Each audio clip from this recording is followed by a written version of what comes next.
My YouTube channel. आज का हमारा टॉपिक है स्लाइम मोल्ड यानी कि ओपन कवक। मैं आपको इस वीडियो में ओपन कवक से रिलेटेड सारी डिटेल बताने वाली हूँ। एंड आपको बता दूं कि आप प्लीज वीडियो को स्किप ना करें, क्योंकि मैं आपके लिए लॉन्ग नोट के रूप में नहीं लेकर आती हूँ। शॉर्ट नोट के अंदर कोशिश करती हूँ जो भी आपका टॉपिक है उससे रिलेटेड जितने भी इंपॉर्टेंट डाटा है वो कवर करने की कोशिश करती हूँ। तो मैं शॉर्ट नोट ही बनाती हूँ, लॉन्ग नोट नहीं बनाती हूँ एंड सारी चीजों को कवर भी करती हूँ। ऐसा नहीं है कि शॉर्ट नोट की वजह से मैं सब कुछ छोड़ देती हूँ। मैं शॉर्ट नोट के अंदर सब कुछ कवर करने की कोशिश करती हूँ, इसलिए वीडियो को स्किप ना करें। एंड उससे पहले आप मेरे चैनल पर नए हैं तो चैनल को सब्सक्राइब करें। तो आइए समझते हैं कि आखिर स्लाइम मोल्ड यानी ओपन कवक क्या होते हैं। तो गाइस, ओपन कवक, जब नाम बच्चे सुनते हैं ओपन कवक तो सबसे पहले इनके मन में ये ख्याल आता है कि एक प्रकार का कवक होएगा। लेकिन मैं आपको बता दूं कि ये ओपन कवक वास्तविक कवक नहीं होता है। ये वास्तव में एक कवक नहीं होता है। अब ये कवक नहीं होता है तो ये कैसा है एंड ये किस प्रकार का जीव है और इसको कहाँ रखा गया है। तो गाइस, सबसे पहले हम जानते हैं ये उपभोक्ता अपघटक प्रोटिस्ट है। देखिए, ये उपभोक्ता इसलिए बोले क्योंकि ये उपभोग करता है। और दूसरा बात, अपघटक प्रोटिस्ट इसलिए बोला जा रहा है इसको क्योंकि प्रोटिस्टा जगत का जीव। प्रोटिस्टा जगत तो अगर आपने पढ़ा होगा तो आपको पता होगा कि उसमें कौन कौन से जीव आते हैं।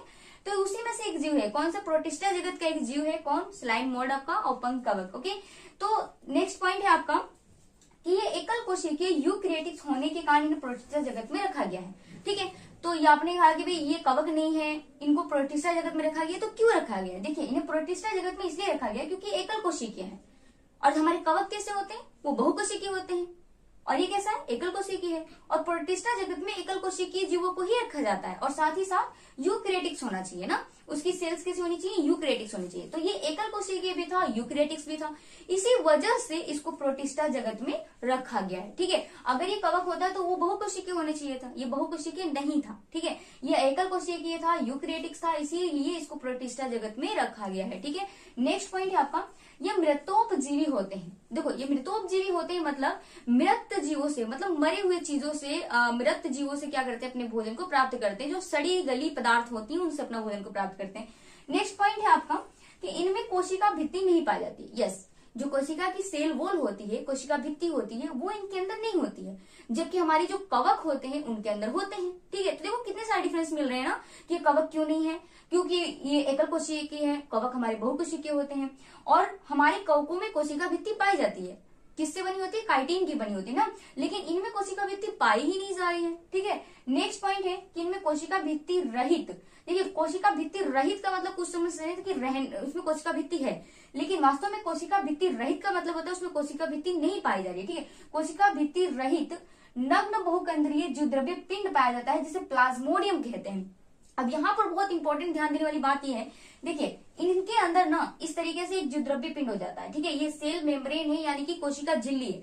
इस कोशिका झिल्ली की बनी क्या है? जीवद्रव्य है। ठीक है, जीवद्रव्य है। इस जीवद्रव्य के अंदर बहुत सारे आपको केंद्रक दिख रहे हैं। ये जो आपको अंदर दिख रहा है ना, ये बहुत सारे केंद्रक है। ठीक है, एक केंद्रक नहीं है, बहुत सारे केंद्रक है। इसीलिए इसको क्या बोल रहे हैं? बहुकेंद्रीय बोल रहे हैं ना, बहुत सारे केंद्रक, इसलिए इसको क्या बोल रहे हैं? बहुकेंद्रीय बोल रहे हैं। और साथ ही साथ इसको नग्न बहुकेंद्रीय बोल रहे हैं। नग्न क्यों बोल रहे हैं? क्योंकि इनमें कोशिका भित्ति नहीं है। कोशिका भित्ति होती तो इसको नग्न नहीं बोलते, लेकिन इसके अंदर कोशिका भित्ति तो है ही नहीं, इसीलिए इसको क्या बोले? नग्न बहुकेंद्रीय। और एक पिंड की जैसा है, इसके लिए क्या बोले? नग्न बहुकेंद्रीय जीवद्रव्य पिंड है, क्योंकि जीवद्रव्य है, जीवद्रव्य पिंड होता है। और इसको बोलते क्या? प्लाज्मोडियम। अब यहाँ पर भी एक चीज और बच्चे कंफ्यूज होते हैं कि प्लाज्मोडियम, देखो प्लाज्मोडियम एक जीव भी होता है। ठीक है, वो एक स्पोरोजोआ होता है। स्पोरोजोआ एक प्रोटोजोआ होता है। ठीक है, प्रोटोजोआ स्पोरोजोआ प्रोटोजोआ की कैटेगरी है। उसमें प्लाज्मोडियम जो है एक जीव है जो मादा एनाफिलीज मच्छर के लार में पाई जाती है। तो उसको मत समझ लेना, वहां पर कंफ्यूज मत हो जाना। ठीक है, यहाँ पर कोशिका भित्ति रहित एक नग्न बहुकेंद्रीय जीव द्रव्य पिंड है ये। ठीक है, जिसको क्या बोल रहे हैं? प्लाज्मोडियम बोल रहे हैं। तो यहाँ पर कंफ्यूज नहीं होना है कि ये कोशिका भित्ति रहित नग्न बहुकेंद्रीय जीव द्रव्य पिंड है, जिसको हम क्या बोल रहे हैं? प्लाज्मोडियम बोल रहे हैं। ठीक है, तो ये बात क्लियर। नेक्स्ट पॉइंट है आपका, यह स्थल और जल दोनों पर मिलते हैं। यस, ये स्थल मतलब धरती पर भी मिलते हैं, भूमि पे भी मिलते हैं और जल में भी मिलते हैं। लेकिन ज्यादातर कहाँ मिलते हैं? ज्यादातर ये स्थल पर मिलते हैं। और स्थल पर भी कहाँ मिलते हैं?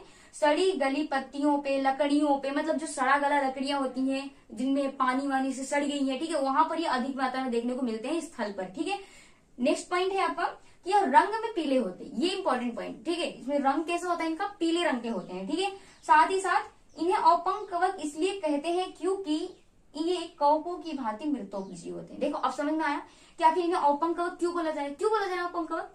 क्योंकि ये कवकों की भांति क्या है? ये कवकों की भांति मृतोपजीवी है। मृतोपजीवी मतलब मरे हुए जीवों से भोजन को प्राप्त कर ले, सिर्फ इसीलिए इसको ओपन कवक बोला गया है। समझ में आ गया? बाकी सब चीज तो डिफरेंस थी ना। इसमें क्या हो रहा है, ये कवकों की भांति मृतोपजीवी होते हैं, मतलब सड़े गले पदार्थों से भोजन को प्राप्त कर रहे हैं, ये भी और हमारे कवक भी, इसीलिए इसको अपंग कवक बोला गया। बाकी सब चीजें अलग है, ठीक है। हमारे कवक बहुकोशिकीय होते हैं, ये एकल कोशिकीय होता है, ठीक है। सब चीजें हमारे कवकों में कोशिका भित्ति पाई जाती है, इसमें कोशिका भित्ति नहीं पाई जाती है, तो बहुत सारी चीजें अलग है। एक ही इसमें सिमिलैरिटी देखने को मिली थी कि ये कवकों की भांति क्या कर रहे थे, मृत जीवों से भोजन को प्राप्त कर रहे थे, इसीलिए इसको अपंग कवक बोल दिया गया था, ठीक है।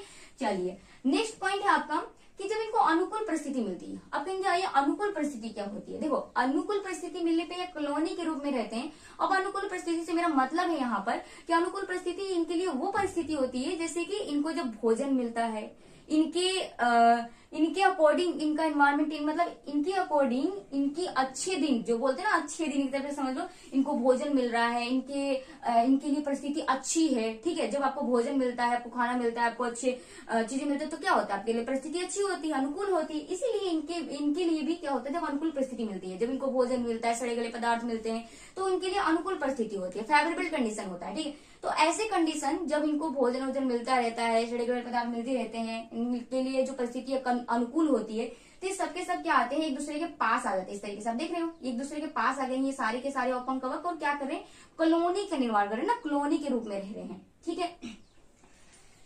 अब एक बात बताओ कि जब ये इनको अनुकूल परिस्थिति मिली तो ये पास पास आके कॉलोनी के रूप में रह रहे हैं, और जब ये प्रतिकूल परिस्थिति आती है ना, जब इनको प्रतिकूल परिस्थिति आती है तो क्या होती है, सारे के सारे कॉलोनी से हट जाते हैं, दूर चले जाते हैं। एक बात बताओ, जब आपके अच्छे दिन होते हैं तो सब आपके साथ एक साथ रहते हैं, जब आपके बुरे दिन आते हैं तो क्या होता है, सब दूर दूर चले जाते हैं, अपनी अपनी सब अपना अपना जान बचाते हैं। सर इनकी भी ऐसे ही कुछ समझ लो कि जैसे इनके लिए प्रतिकूल परिस्थिति आती है, प्रतिकूल परिस्थिति जब इनको भोजन मिलना बंद हो जाता है, ठीक है, इनके लिए सड़े गले पदार्थ मिलने बंद हो जाते हैं, तो ऐसी कंडीशन इनके लिए प्रतिकूल परिस्थिति हो जाती है, तो ये सब अपने आप को क्या करते हैं, मतलब एक तरह से समझ लो बचाने के हेतु ये क्या करते हैं, सब अलग अलग हट जाते हैं, इनकी कॉलोनियां टूट जाती है ना, ये अलग अलग हो जाते हैं।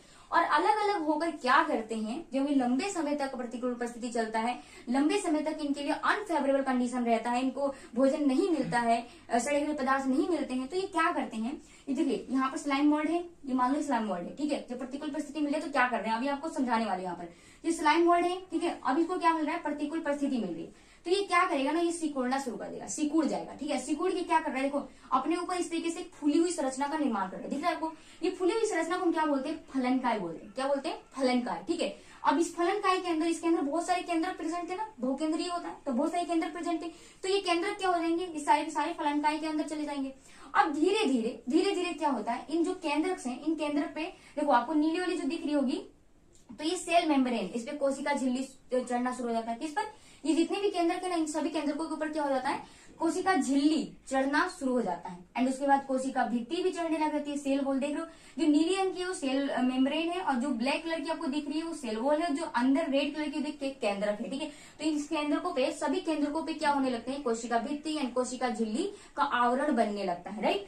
और ये आवरण बन जाता है, सब चढ़ जाते हैं, तो ये क्या बन जाता है, एक स्पोर बन जाता है ना, क्या बन जाता है, ये पूरा का पूरा क्या बन जाता है, एक स्पोर बन जाता है, बीजाणु बन जाता है। अब देखो जब भर भर के इस फलनकाय के अंदर भर भर के स्पोर जब बन जाते हैं, बहुत सारे बीजाणु बन जाते हैं, तो इस फलनकाय पे क्या होता है, दबाव पड़ता है, और क्या होता है, ये फलनकाय स्फोटित हो जाता है, मतलब फट जाता है ना, और सारे स्पोर्स जो है वो क्या हो जाते हैं, बाहर निकल जाते हैं। तो आप देख पा रहे हो कि सारे के स्पोर्स क्या हो रहे हैं, बाहर निकल आए हैं। अब बाहर निकलने पर, ठीक है, जब ये बाहर निकल जाते हैं ना सारे स्पोर्स, ये बीजाणु है, सारे के सारे क्या हो गए, बाहर निकल गए। तो बाहर निकलने पे इनके ऊपर ये कोशिका झिल्ली और कोशिका भित्ति का जो आवरण चढ़ा हुआ है, अब बाहर निकले हैं। अब मान लो इनके लिए अभी भी कंडीशन कैसी है, प्रतिकूल है, अनफेवरेबल कंडीशन है, इनको भोजन उस टाइम पे भी नहीं मिल रहा है, तो ये जो कोशिका झिल्ली और कोशिका भित्ति है ना, वो क्या करती है, इनको उस प्रतिकूल परिस्थिति में प्रोटेक्ट करती है, रक्षा करती है इनकी, ठीक है। तो जैसे ही मतलब प्रतिकूल परिस्थिति रहेगी जब तक, तब तक ये कोशिका झिल्ली और ये कोशिका भित्ति इनकी रक्षा करती रहेगी। और बट जैसे ही क्या होगा, जो कंडीशन है वो चेंज हो जाएगी, उनके लिए क्या आ जाएगा, वापस से अनुकूल परिस्थिति आ जाएगा, मतलब भोजन मिलने लग जाएगा। तो क्या होंगी, ये जो कोशिका झिल्ली और कोशिका भित्ति जो है ना, ये उतरना शुरू कर देंगे, उतर जाएंगी, ठीक है, उतर जाएंगी। और उतर के क्या कर लेंगी, अनुकूल परिस्थिति को मैंने लिख भी दिया, अनुकूल परिस्थिति मिलने पे क्या कर लेंगी, सारी कोशिका झिल्ली और कोशिका भित्ति उतर जाएंगे, और वापस से क्या बना देंगे, एक स्लाइम मोल्ड का निर्माण कर देंगे। मतलब प्रत्येक केंद्रक क्या होगा, विभाजन करेगा, विभाजन कर करके बहु केंद्रक बना देगा, और एक द्रव्य पिंड बना देगा, वापस से एक स्लाइम मोल्ड बना देगा। तो आई होप ये बात समझ में आ गई होगी यहाँ तक।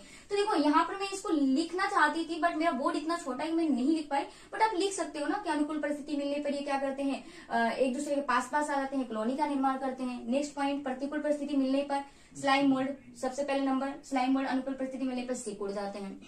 नेक्स्ट पॉइंट पे लिख देना कि सिकुड़ कर क्या करते हैं, फलनकाय का निर्माण करते हैं। फलनकाय में प्रत्येक केंद्र के ऊपर क्या करता है, कोशिका झिल्ली, कोशिका भित्ति चढ़ने लग जाती है, और प्रत्येक केंद्र क्या होता है, एक बीजाणु में बदल जाता है। और बीजाणु बनने के बाद फलनकाय में बहुत सारे जब बीजाणु बन जाते हैं, स्पोर्स बन जाते हैं, फलनकाय पे दबाव पड़ता है, और दबाव के कारण फलनकाय स्फुटित हो जाता है। स्फुटित होने के कारण सारे बीजाणु बाहर आ जाते हैं। बाहर आने के बाद जैसे ही उनको अनुकूल परिस्थिति मिलती है तो क्या करते हैं, ये सारे के सारे ये जो कोशिका झिल्ली और कोशिका भित्ति है उतर जाती है इनके ऊपर से, और ये वापस एक स्लाइम मोल्ड का निर्माण कर देते हैं। तो कितना आसान है ना प्रतिकूल परिस्थिति का ये पूरा कंडीशन, अनुकूल परिस्थिति का ये। आई होप आपको समझ में आ गया होगा, ये सारी बातें आपको समझ में आ गई होंगी। अगर वीडियो समझ में नहीं तो वीडियो को एक बार दोबारा से देखना, आपको जरूर समझ में आएगा। एंड प्लीज वीडियो अच्छी लगे तो वीडियो को एक लाइक जरूर करना, चैनल पर नहीं तो चैनल को सब्सक्राइब करना। Thank you for watching.